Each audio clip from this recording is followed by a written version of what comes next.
Última hora. Un dispositivo aéreo registra el incidente en la frontera norte de México. Jueves 8 de enero, 8:47 de la mañana, viento de 40 km por hora. Abajo, un camino de tierra. Dos convoyes avanzan desde lados opuestos. 200 metros de separación. El primer estallido llega sin aviso. Calibre 50, ráfagas largas, impacto seco contra lámina y tierra. Las camionetas frenan, puertas se abren de golpe, hombres bajan en confrontación, otros caen de inmediato, el polvo se vuelve niebla. Desde arriba la cámara documenta cada caída como evidencia. 1, 2, 5, 8 hasta 12 personas inmóviles en menos de 4 minutos. Organización del Golfo contra los Chapitos. No hay patrullas, no hay ambulancias, no hay autoridad que interrumpa el enfrentamiento. Si esto ocurre a plena luz y queda grabado, ¿quién sostiene el control real de la frontera? El operador del dispositivo aéreo detecta movimiento anormal en la franja fronteriza. No es un tránsito común, es una maniobra táctica. Dos columnas avanzan desde puntos estratégicos. Al norte, pickups negras con insignias de la Organización del Golfo. Al sur, camionetas blindadas con banderas de los Chapitos. La cámara térmica marca el dato que pesa como una sentencia. 15 figuras por bando, todas preparadas, todas listas. Nadie se detiene, nadie retrocede. El camino de tierra se convierte en pasillo de emboscada, y mientras el dispositivo estabiliza con el viento golpeándolo, la pregunta queda clavada. ¿Cómo llega a formarse un choque así sin que nadie lo corte antes? El primer disparo rompe la escena con fuerza pura, calibre 5.0, impacto frontal, parabrisas reventado. El vehículo líder pierde control, la respuesta cae encima como martillo, dispositivos tipo Barrett desde ambos lados, ráfagas largas que barren el camino. El sonido es intenso, incluso desde el aire, metal vibrando, cristales estallando, motores ahogados. Las puertas se abren a golpes y salen hombres en confrontación.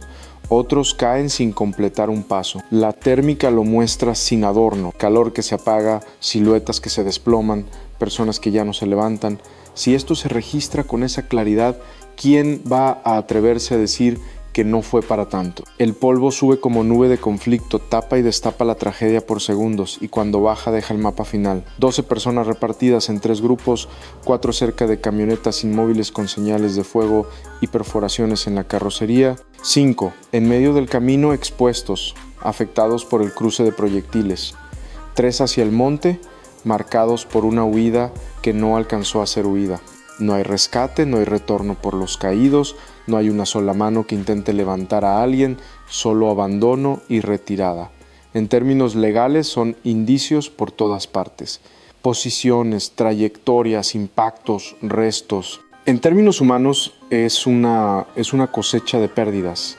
¿Qué clase de frontera es esta donde las personas quedan como basura estratégica? Los sobrevivientes escapan en direcciones opuestas rápido, sin mirar atrás. Dejan chalecos, objetos, cargadores, casquillos. Dejan también el mensaje aquí, manda quien actúa más fuerte y se va más rápido. El dispositivo sigue arriba registrando el vacío que duele. Minutos sin sirenas, sin patrullas, sin una orden que frene nada. Ese silencio institucional no es neutro, es ventaja criminal. Permite fuga, permite ocultamiento, permite que la escena se contamine antes de que alguien la nombre de los hechos. Y entonces la crítica social se vuelve inevitable. Si el Estado llega después, ¿quién está gobernando durante? Cuando por fin llegan las autoridades, Policía Estatal, Guardia Nacional, Fiscalía, el procedimiento intenta imponer orden sobre lo irreversible. Se acuerda el tramo, se fijan puntos, se fotografían impactos, se busca preservar lo que el tiempo ya mordió. Lo que encuentran es una escena de conflicto. Vehículos dañados con más de 200 impactos, sangre corriendo hacia las cunetas, casquillos .50 cubriendo el suelo como confeti macabro. Un perito dicta el conteo en voz baja. 12 confirmados, varones jóvenes. Esa frase tiene peso de acta y de tragedia. Y aún así el país ya aprendió a desconfiar. Esto terminará en una carpeta sólida o en otra estadística maquillada. Luego viene lo más incómodo, el dispositivo, la prueba que no negocia, se convierte en objetivo, es confiscado. La evidencia se clasifica, se invocan protocolos, se habla de resguardo. Pero el video ya se duplicó, ya viaja por redes encriptadas, ya está fuera del alcance de los sellos oficiales. El Estado intenta cerrar la puerta cuando la casa ya está abierta y ahí queda el golpe final. Si la imagen ya circula y el incidente ya está documentado, ¿qué va a investigar realmente la autoridad y a quién va a proteger?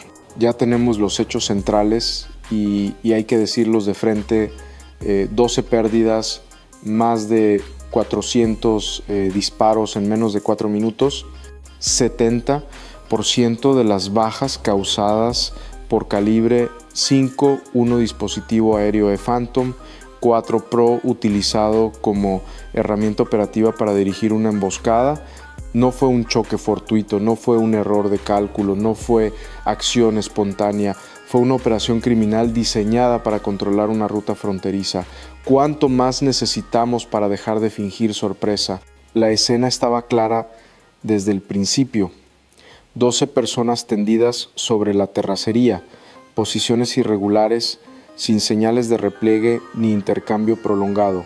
7 identificados provisionalmente como operadores de la Organización del Golfo, 5 sin identificación formal, pero con indicios tácticos y logísticos que los vinculan directamente con los chapitos. Edades entre 19 y 35 años, el más joven apenas salido de la adolescencia, el mayor sin haber llegado a la madurez plena, jóvenes convertidos en desechables por un conflicto que no les pertenece. ¿En qué momento normalizamos que la frontera sea una fábrica de pérdidas juveniles? Los peritos documentaron lo que la narrativa oficial intenta suavizar: múltiples impactos de calibre 57.62, trayectorias descendentes, acciones precisas, letales. No hubo margen de reacción real.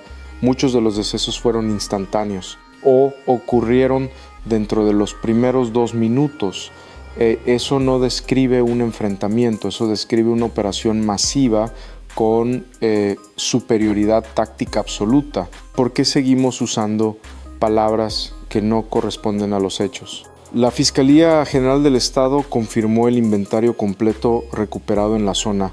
8 objetos de alto poder, entre ellas Barrett 50, AR-15 y A-47. 47 cargadores de alta capacidad, incluidos tambores de 100 rondas, 12 chalecos tácticos nivel 4 con insignias de ambas organizaciones, 6 radios de comunicación encriptada y un elemento que cambia por completo el alcance del caso. Un dispositivo DJI Phantom 4 Pro asegurado como evidencia clave. Eso no es actividad improvisada, eso es estructura organizada con capacidad de conflicto, quien permitió que ese nivel de equipamiento circule sin control. El análisis balístico fue concluyente. Más de 400 proyectiles disparados en menos de 4 minutos, cadencia alta, coordinación sostenida, disciplina operativa. El 70% de las bajas provocadas por dispositivos calibre 5.0 diseñados para penetrar blindaje y causar daño inmediato, no se disparó para ahuyentar, se disparó para neutralizar. Y cuando la ciencia forense habla con esa claridad, cualquier discurso político que intente relativizar se convierte en encubrimiento narrativo. ¿A quién protege esa suavización del lenguaje? Otro dato resulta imposible de ignorar. El dispositivo aéreo no era recreativo. El análisis técnico confirmó que el operador no era civil, sino un operativo con entrenamiento militar. Su función era vigilancia aérea en tiempo real, transmisión directa a la comandancia y corrección de movimientos durante la emboscada. Su ubicación fue reconstruida con precisión 3 kilómetros al oeste en una colina estratégica con control visual total de la ruta. Desde ahí se observó, se anticipó y se ordenó. Y lo más grave, ese operador sigue prófugo. ¿Qué significa la ley cuando el cerebro operativo sigue libre?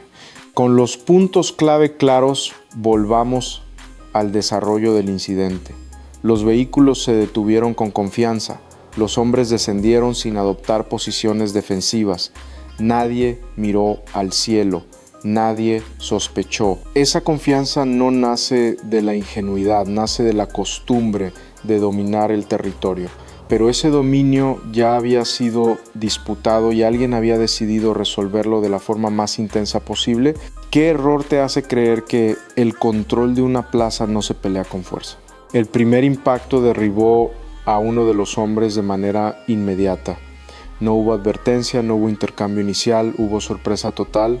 En segundos otras personas cayeron, las radios comenzaron a activarse de forma caótica, las manos buscaron cobertura que no existía, el fuego provenía de distancia, de altura, de un punto imposible de localizar bajo estrés extremo. Cuando no sabes desde dónde te confrontan, la probabilidad de sobrevivir se reduce a cero. ¿Cómo se defiende alguien de un enemigo que no puede ver? La secuencia fue rápida y despiadada.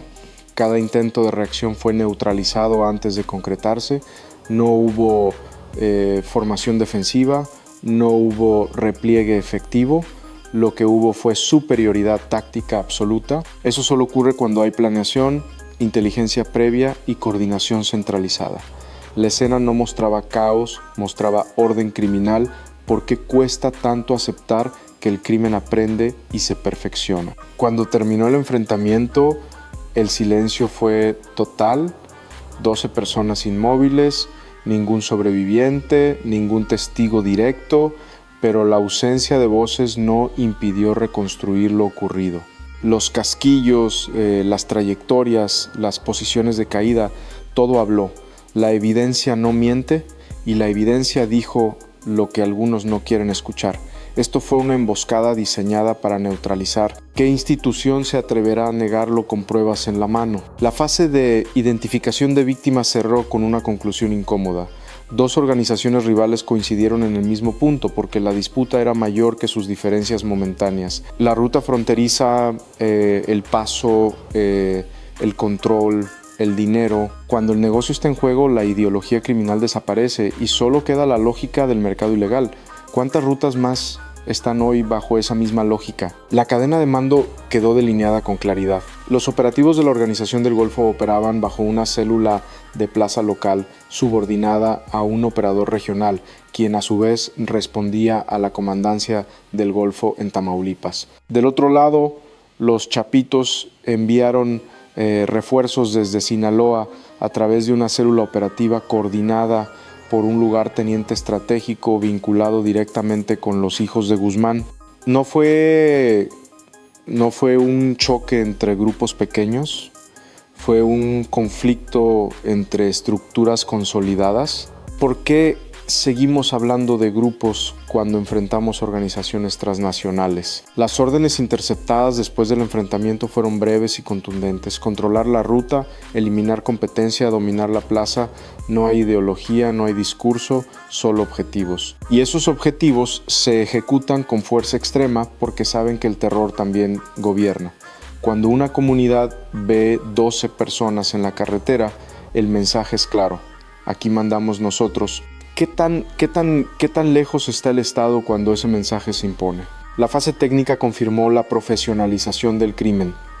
Radios encriptados, chalecos de alto nivel, equipamiento de conflicto, logística suficiente para sostener un enfrentamiento intenso. Nada de eso se compra al azar. Nada de eso se mueve sin redes de complicidad, corrupción o negligencia. Y aún así, hubo interceptación posterior de comunicaciones, hubo registro, hubo prueba. Una frase quedó grabada como síntesis moral del caso: Águila 1 a base, misión cumplida, 12 caídos enemigos retirándose. Una frase fría, mecánica, sin rastro de humanidad.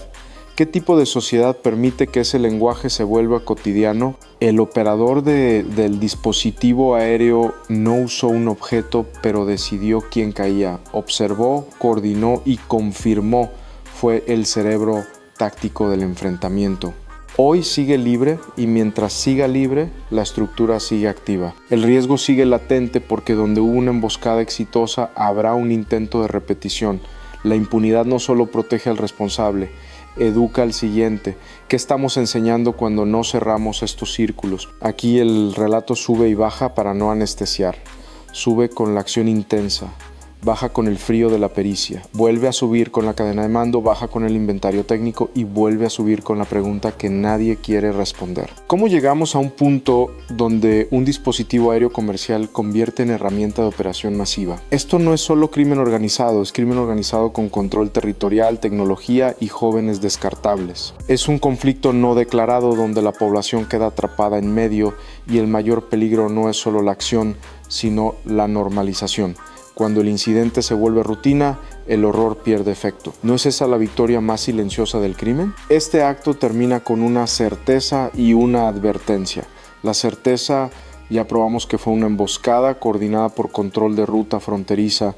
La advertencia, el operador que guió el incidente sigue prófugo. Mientras siga libre, la frontera sigue marcada y la pregunta queda suspendida, pesada, imposible de ignorar. Si todo esto ocurrió con tal precisión, con tal impunidad y con tal capacidad, ¿quién es el verdadero responsable que permitió que esto pasara? 1.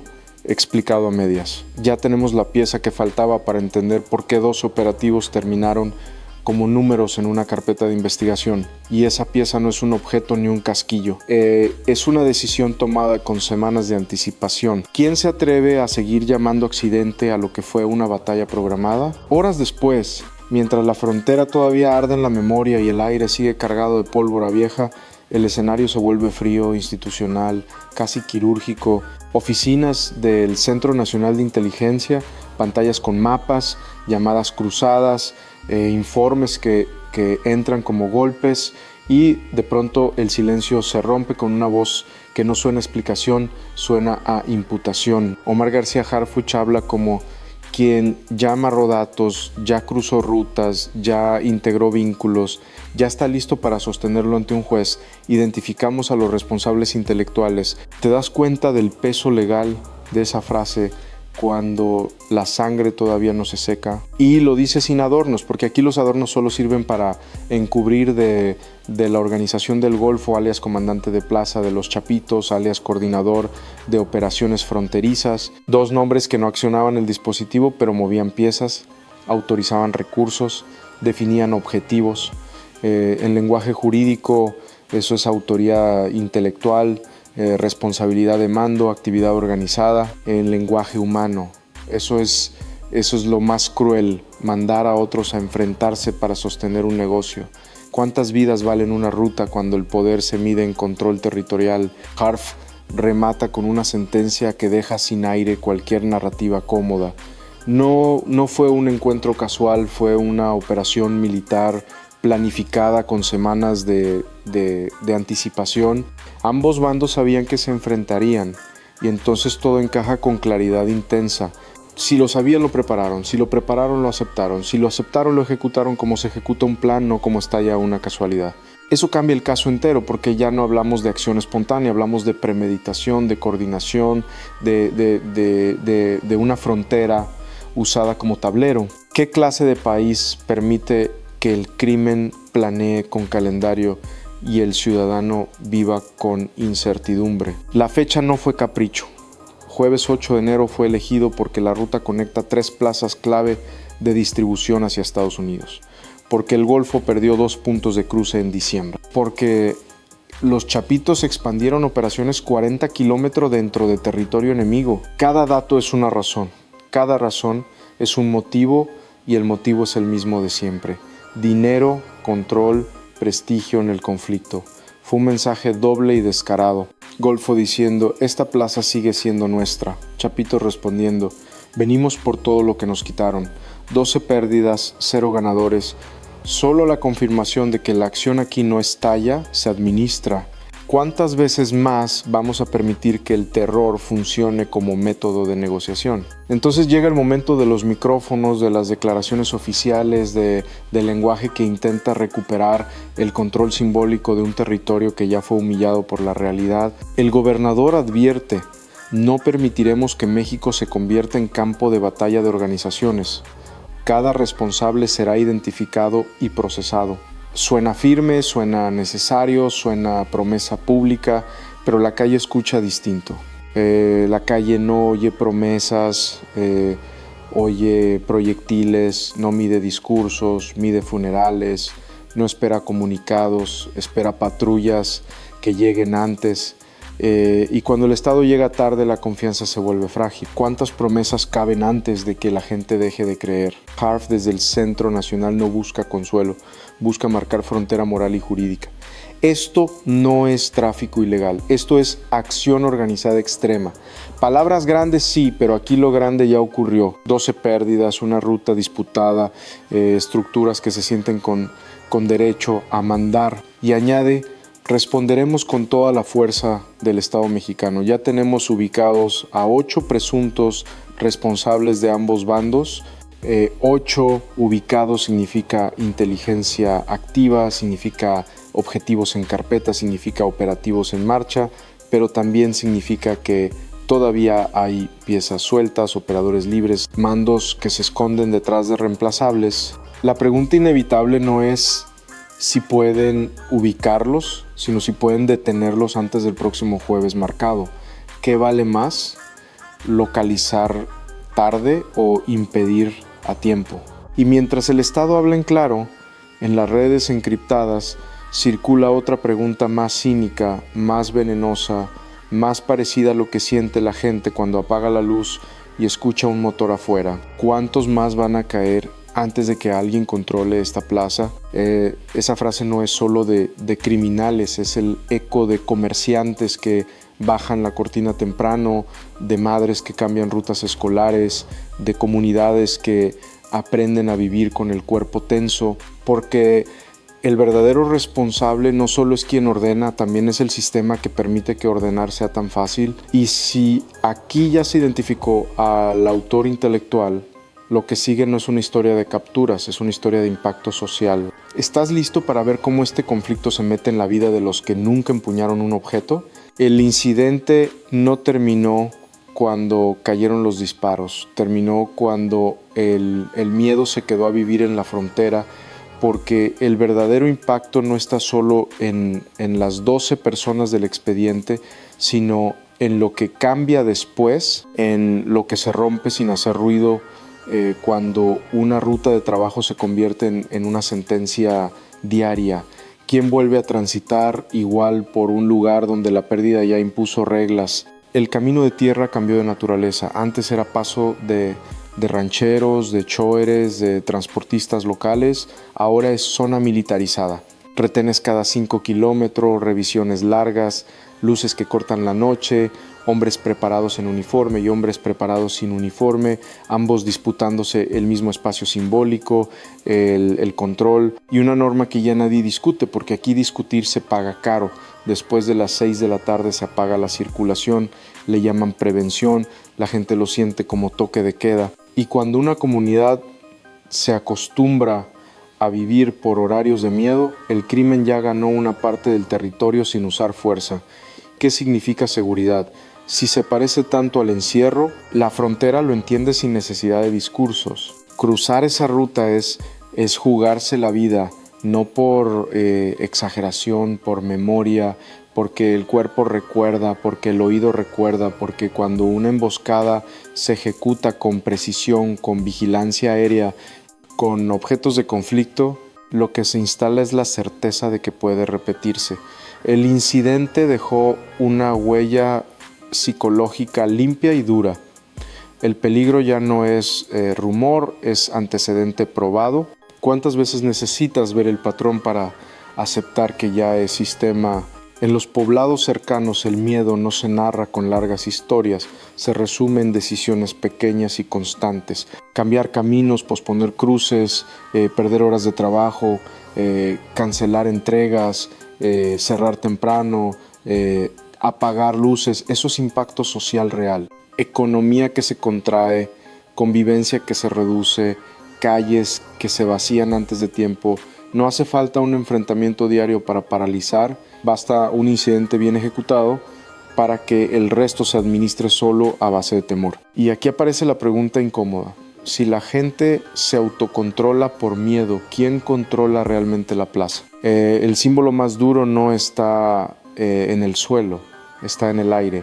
Desde que se confirmó que un dispositivo aéreo fue evidencia clave y herramienta operativa, el cielo dejó de ser neutral. Ya no es solo un zumbido, ya no es solo tecnología. Ahora, un dispositivo puede ser vigilancia, guía, coordinación, corrección de movimientos.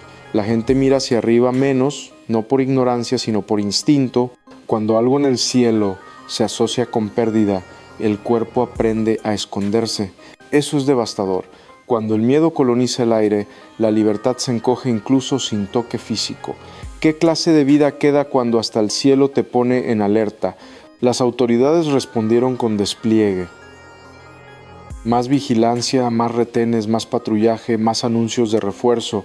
En el lenguaje oficial se restablece el orden, en el lenguaje legal se protege a la población. Pero la pregunta social sigue mordiendo porque es simple. ¿Por qué el control llega después?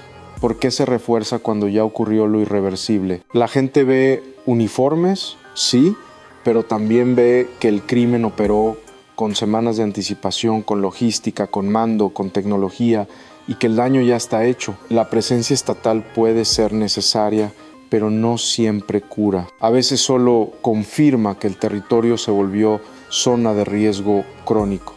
¿Cómo reconstruyes confianza cuando el ciudadano siente que la protección siempre llega tarde? El impacto psicológico se instala como rutina. Sueño ligero, sobresaltos, silencios largos, familias que reorganizan su vida por mapas de peligro, jóvenes que aprenden demasiado temprano que la noche no pertenece a todos, comerciantes que calculan si vale la pena abrir, choferes que deciden si cruzan o se detienen sabiendo que detenerse también cuesta. El incidente no solo afectó a 12, impuso una pedagogía del miedo sobre miles, y esa pedagogía se transmite rápido. No te metas, no preguntes, no mires, no pases. ¿Qué futuro construye una comunidad entrenada para no ver? Y aquí entra la reflexión más dura. El miedo se vuelve costumbre y la pérdida paisaje. No porque la gente sea indiferente, sino porque el cuerpo no puede vivir en shock perpetuo. Entonces se adapta, y esa adaptación, aunque parezca supervivencia, también es derrota porque normaliza lo anormal. Cuando se normaliza una carretera militarizada, cuando se normaliza el toque de queda no declarado, cuando se normaliza que un dispositivo aéreo sea señal de peligro, el crimen ya reescribió la vida cotidiana. ¿Cuánto tiempo puede durar una sociedad así sin quebrarse por dentro? Pero aún hay preguntas abiertas que mantienen la historia suspendida, como una amenaza que no termina de caer. ¿Quién financió el arsenal de ambos bandos? Porque no se consiguen Barrett 50, chalecos nivel 4 y cargadores de 100 rondas como quien compra comida. ¿Quién movió el dinero? ¿Quién facilitó el flujo? ¿Quién permitió el tránsito? ¿Cuántos dispositivos aéreos más sobrevuelan la frontera ahora mismo haciendo reconocimiento para la próxima emboscada? ¿Serán capturados los autores intelectuales o el proceso se diluirá entre evasiones, filtraciones y complicidades? Y la pregunta que asusta por lo realista: ¿qué pasa si la siguiente batalla se traslada a una zona urbana con casas, escuelas y tráfico normal? ¿Quién está listo para eso?